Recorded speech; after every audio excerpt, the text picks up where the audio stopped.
خوش آمدید واقعات ورثم میں، جہاں وقت کی آزمائش سے گزرے اسلامی کہانیاں زندگی پائی جاتی ہے۔ یہاں ہم اسلامی تاریخ کی گہرائیوں میں جا کر آپ کو انسپائرنگ اور تعلیم دینے والی کہانیاں پیش کرتے ہیں۔ مشہور شخصیات کی جدوجہد اور کامیابیوں سے لے کر ہماری تاریخ میں چھپی ہوئی روحانی درس تک، ہم آپ کو ایسی کہانیاں پیش کرتے ہیں جو قیمتی بصارت اور رہنمائی فراہم کرتی ہے۔ واقعات ورثم کو سبسکرائب کریں اور ہمارے ساتھ اسلامی ورثے کی کہانیوں کے دلچسپ سفر پر نکلیں۔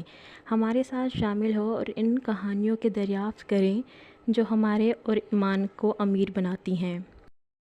حصہ نمبر 2۔ آپ صلی اللہ علیہ وآلہ وسلم کی عمر 40 سال ہوئی تو حضرت جبریل علیہ السلام غار حرا میں تشریف لائے اور آپ صلی اللہ علیہ وسلم کو اس کی بات بشارت دی کہ آپ صلی اللہ علیہ وآلہ وسلم اللہ کے رسول ہیں، اور قرآن مجید کی پہلی آیات اقرأ بسم ربک الذی خلق الانسان من علق نازل ہوئی۔ آپ صلی اللہ علیہ وسلم نے پہلے چھپے اسلام کی دعوت دی۔ سب سے پہلے آپ صلی اللہ علیہ وسلم کی بیوی حضرت خدیجہ رضی اللہ عنہ نے اسلام قبول کیا۔ مردوں میں حضرت ابو بکر صدیق رضی اللہ عنہ، لڑکوں میں حضرت علی رضی اللہ عنہ، اور خادموں میں زید بن حارث رضی اللہ عنہ نے اسلام قبول کیا۔ رفتہ رفتہ اسلام کی آواز لوگوں کے کانوں میں پڑنے لگی۔ 3 سال تک برابر چھپے اسلام کی تبلیغ ہوتی رہی۔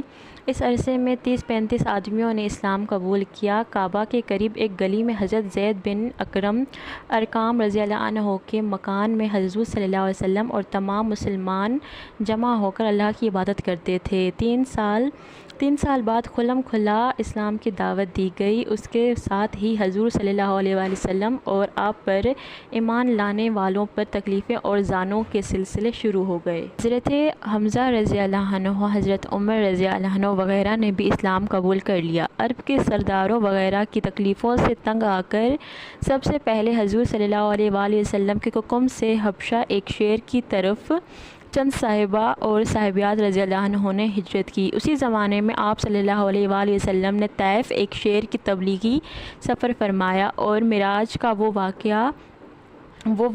وہ حیرت انگیز واقعہ پیش آیا جس کو ہم بار بار سنتے ہیں۔ مکہ کے لوگوں کی تکلیفوں اور زانوں کی زیادتی نے صحابہ اکرام رضی اللہ عنہ کو مجبور کر دیا کہ وہ مکہ چھوڑ کر کہیں چلے جائیں، تو حضور صلی اللہ علیہ وسلم کی اجازت سے صحابہ اکرام رضی اللہ عنہ نے حبشہ اور مدینہ منورہ کی طرف ہجرت کی، یہاں تک کہ اب مکہ میں حضور صلی اللہ علیہ وآلہ وسلم، حضرت ابو بکر رضی اللہ عنہ، حضرت علی اور چند صحابہ کمزور مسلمانوں کے سوا کوئی نہ تھا۔ اس طرف آپ صلی اللہ علیہ وسلم نے پیدائش کے 53 سال تک مکہ مکرمہ میں اپنی زندگی گزاری، یعنی نبوت کے ملنے کے 13 سال تک مسلسل تکلیفوں کو برداشت کرتے ہوئے مکہ